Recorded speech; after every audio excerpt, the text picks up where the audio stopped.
Yan, hello mga quiz. May gusto lang ako i-share. Medyo naloko din ako dun.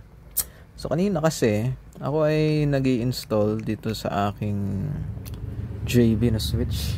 Grabe. Tawa ako bigla. So kanina pumunta ako ng albums.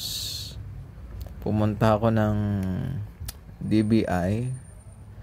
Hindi ko maintindihan yung language. Nag-i-install ako. Ngayon, may nabasa ako sa Reddit.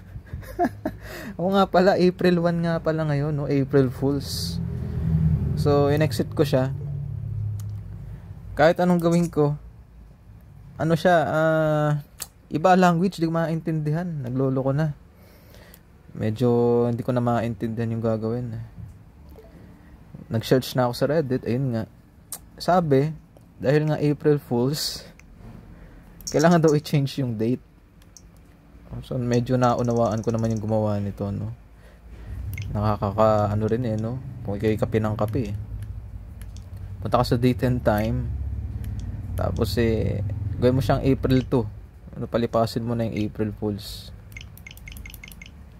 Yan, okay na. Babalik na siya sa dati. Grabe yung gumawa nitong pinahirapan ako. Install ako ng install, di ko maintindihan yung lumalabas na language. Yan, balik na siya.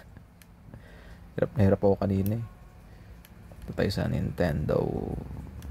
Ayan. Kala ko may virus na ako na install Install lang natin tong DLC nito. Update pala muna. Ayan, install lang natin. Install. Okay, so yun lang.